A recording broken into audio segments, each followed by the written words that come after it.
What's up, people? Today feels a lot more somber. Uh, Day 4.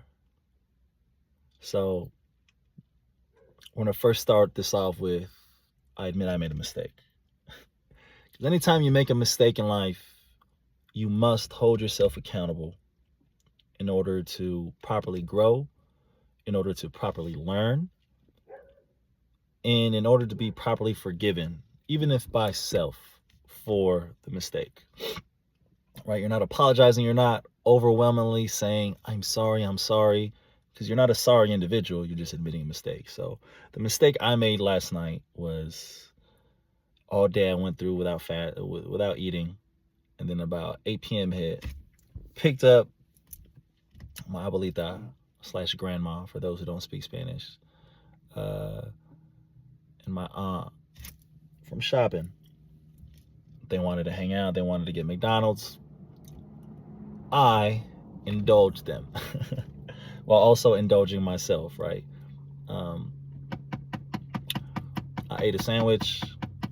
No more than like 30 minutes to an hour later, I threw it up, right? On purpose. I made myself throw it up, right? Now, in the past, I went on a 21-day water fast before, a long time ago. I was 310 pounds, got all the way down to like 270.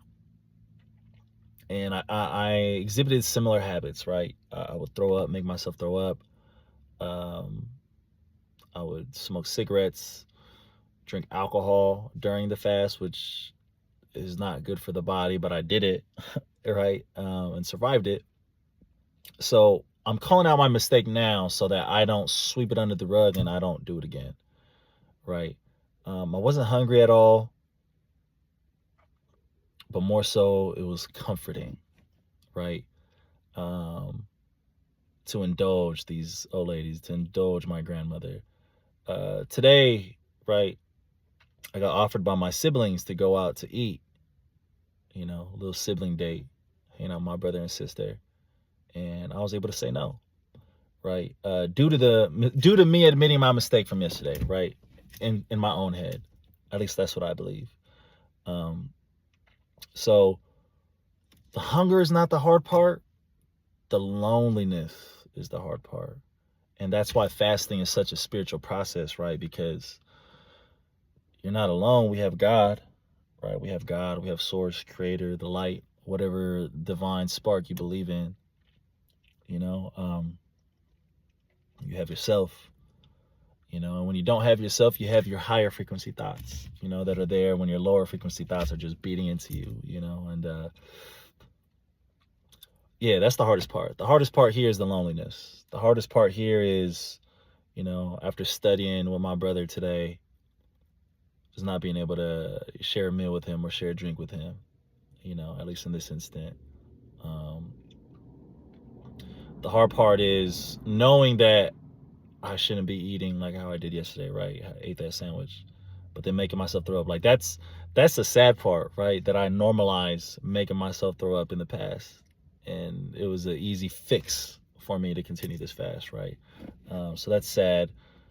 It definitely shows, right? I guess the body dysmorphia or whatever the fuck, the trauma that I went through, exhibited in the past, all that bullshit, the mental health shit, that's not bullshit, but it's like, they're all excuses at the end of the day, right? They're real trauma, real reason I felt it was okay to do it, but it's not okay, right?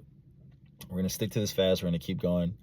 Nothing but gum, water, electrolytes, creatine supplements, whatever the fuck we got, but we're sticking to the script is what I had to say. And that's the hardest part about being on these kind of journeys. It's like, especially someone like me, I love family. Like, I love being around family. I love kicking it with my family. I love helping my family grow in ways that I can, supporting them in ways that I can. And the hardest part about this is you're so secluded and isolated into your own purpose and goal, right? And like, my body feels better. My body feels so good. My body feels on point.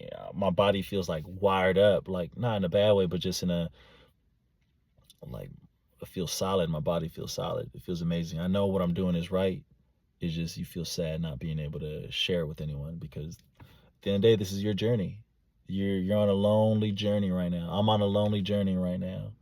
Uh, and I wish there was people to understand, right? And I know a lot of us feel that way in different similarities. I used to feel this way studying in school all day when I was an undergrad.